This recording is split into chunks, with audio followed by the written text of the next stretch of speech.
주시는 말씀 보겠습니다. 여호수아서 24장 14절에서부터 18절까지입니다. 제가 봉독해 올리겠습니다.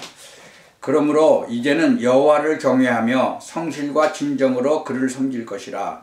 너희의 열조가 강 저편과 애굽에서 섬기던 신들을 제하여 버리고 여호와만 섬기라. 만일 여호와를 섬기는 것이 너희에게 좋지 않게 보이거든 너희 열조가 강 저편에서 섬기던 신이든지 혹 너희의 거하는 땅 아모리 사람의 신이든지 너희 섬길 자를 오늘날 택하라. 오직 나와 내 집은 여호와를 섬기겠노라. 백성이 대답하여 가로되 여호와를 버리고 다른 신들 섬기는 일을 우리가 결단코 하지 아니하오리니 이는 우리 하나님 여호와 그가 우리와 우리 열조를 인도하여 애굽 땅 종되었던 집에서 나오게 하시고 우리 목전에서 그 큰 이적들을 행하시고 우리가 행한 모든 길에서 우리의 지난 모든 백성 중에서 우리를 보호하셨음이며 여호와께서 또 모든 백성 곧 이 땅에 거하던 아모리 사람을 우리 앞에서 쫓아내셨음이라. 그러므로 우리도 여호와를 섬기리니 그는 우리 하나님이심이니이다. 아멘. 애굽에서 종되었던 그 이스라엘 백성들을 여호와 하나님께서 건져내셨죠. 모세를 통해서. 그런데 이제 광야를 가는 동안에 광야 생활 40년을 했는데 거기 가는 동안에 이스라엘 백성들에게 성막을 주셨어요. 그 이유가 뭐예요? 예배의 축복을 누리라는 거죠. 예배는 신앙생활의 종합적인 축복이에요. 그래서 예배 드릴 때마다 여러분은 승리하셔야 돼요. 그러니까 진짜 그러면 이 성공적인 인생을 살 수가 있는 거예요. 하나님이 원래 인간을 예배하는 존재로 창조하셨어요. 창세기에도 보면 그래서 피로 희생 제물을 드리는 그런 장면들이 나오죠. 그 가인은 그 희생 제물을 드리지 않고 땅의 소산으로 드렸다가 지 동생까지 막 죽이는 그런 정말 죄악을 저질러 버리죠. 이 사단이라는 존재는요, 이 예배의 축복을 누리지 못하고 세상 것에 매여서 살아가도록 끊임없이 인간을 공격해요. 그러니까 그 첫 번째가 이 사단이 진짜로 누구를 공격했어요? 가인을 공격했잖아요. 그래가지고는 예배 제대로 못 드리고 아벨의 예배를 받아들인 그 하나님을 갖다가 막 그냥 진짜 그 예배를 자기 동생을 죽이잖아요. 그래서 이 창세기 때부터 보면은 하나님이 아닌 다른 것을 경배하도록 하고 다른 것을 찾게 하고 있어요. 지금도 마찬가지죠. 이 사단 마귀가 이 전략은 이 사단 마귀의 전략이 어디서 나와요? 성경에만 있어요. 그러니까 성경을 모르면 펀펀히 속는 거죠. 창세기 3장에 보면 진짜로 아담과 하와를 공격하잖아요. 개인을 공격하잖아요. 그리고 창세기 4장에 보면 가정을 그게 가인과 아벨 사건이잖아요. 창세기 6장에 보면 사회와 한 시대를 공격해요. 하나님의 아들들 공격해갖고 어떻게 해요? 사람의 딸들하고 막 결혼하고 그러잖아요. 창세기 11장을 보면 문화를 통해서 또 사람을 속여요. 그래서 지식이 물질 만능 이런 성공 이런 거를 섬기도록 하잖아요. 요새 보면은 돈, 명예, 권력, 인기, 과학 이런 것들을 막 다 섬기게 만들어요.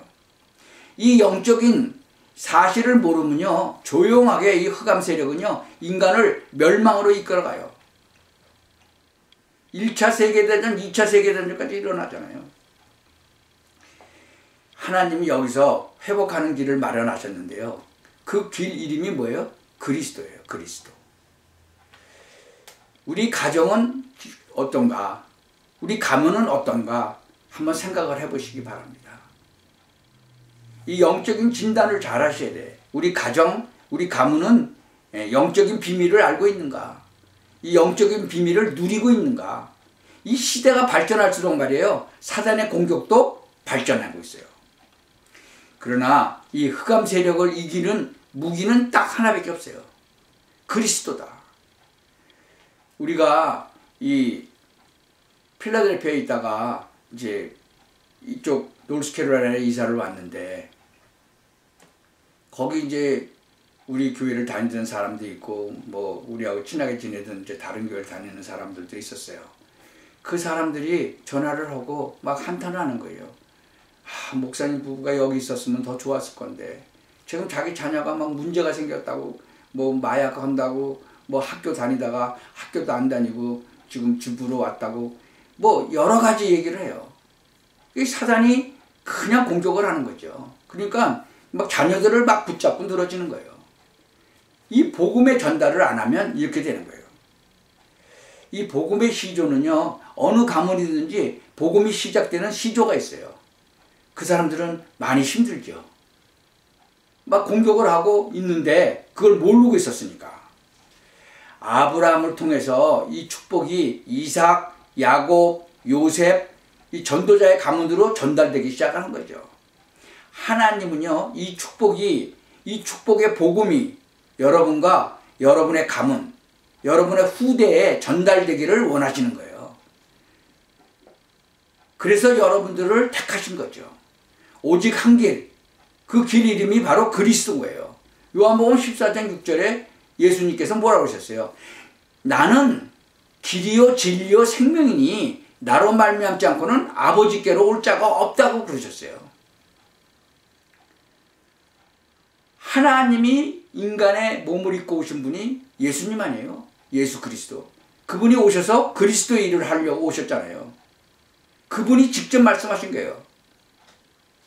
여러분 절대로 잊어버리시면 안 돼요. 나는 길이요 진리요 생명이다. 그분이 그리스도의 일을 하셨잖아요.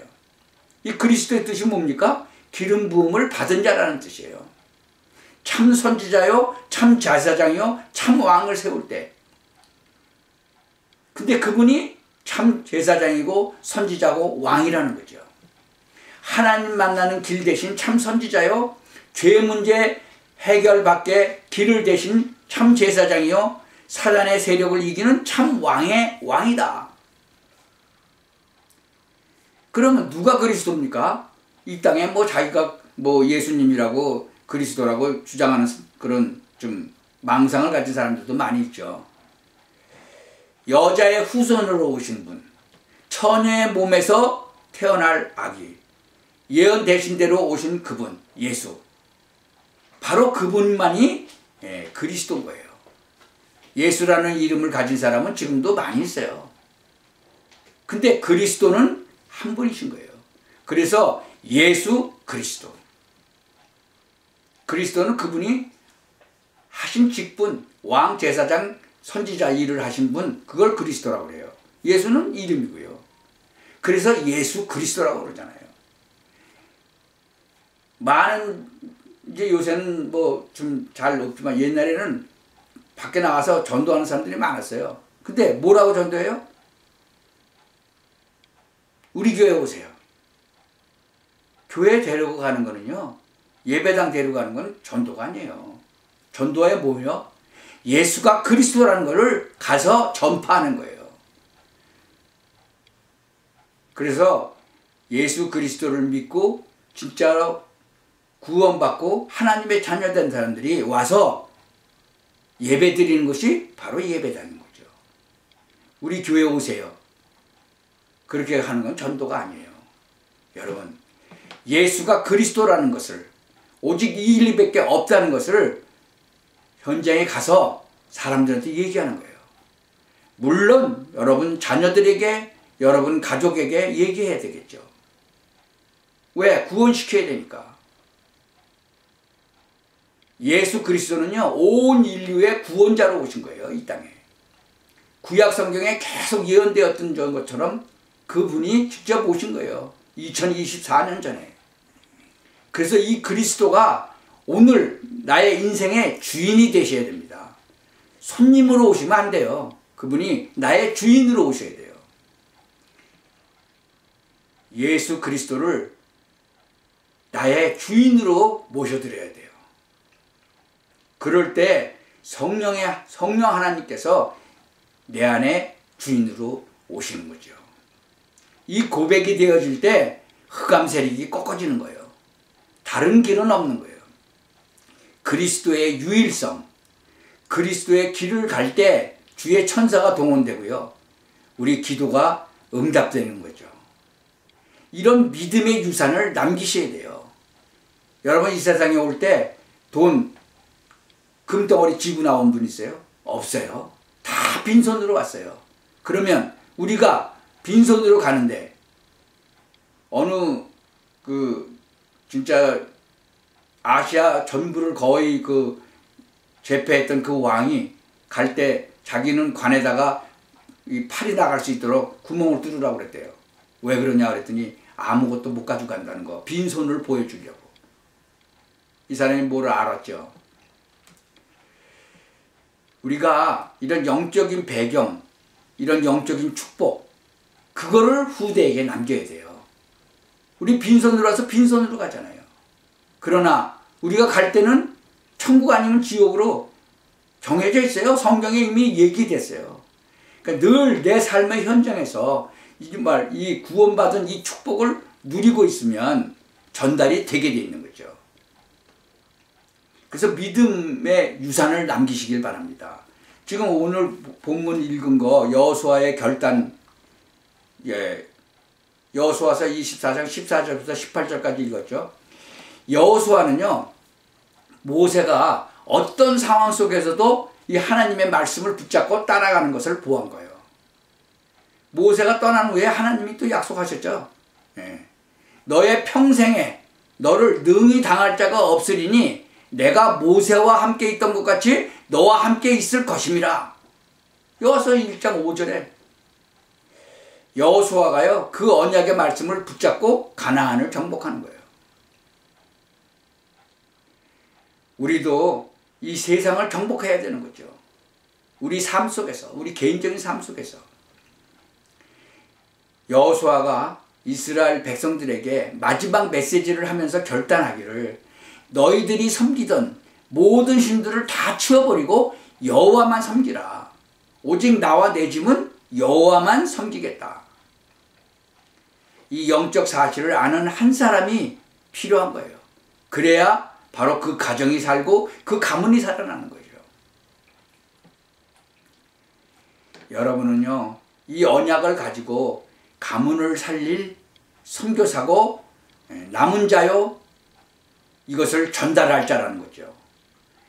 하나님이 여러분을 그래서 부르신 거예요. 그게 하나님의 은혜라는 거죠.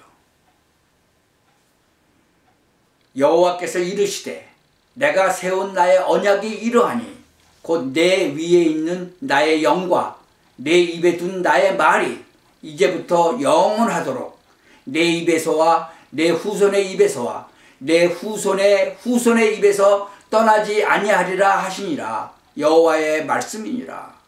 이사야서 59장 있죠. 여러분의 남은 생애가 전도자의 삶으로 승리하시기를 바랍니다. 여러분의 가정과 가문에 어떤 기도가 회복되어야 하는지, 이 어마어마한 영적인 축복의 유산이 가문에 넘쳐나기를 축원합니다. 믿음의 유산을 여러분 후손들에게 남기시고 여러분의 가족들에게 남기시기를 예수 그리스도의 이름으로 축원합니다. 기도하겠습니다. 전능하신 하나님, 우리가 이 땅에 올 때는 빈손으로 왔지만 정말 갈 때는 믿음의 유산을 가정과 그 가족들과 그 가문에 남기고 가는 그런 축복을 누리게 하옵소서. 그래서 각 가정이 살아나고 가족이 살아나고 가문이 살아남으로 말미암아 이 땅끝까지 이 하나님의 축복이 전달되게 하옵소서. 예수 그리스도 이름으로 기도하옵나이다.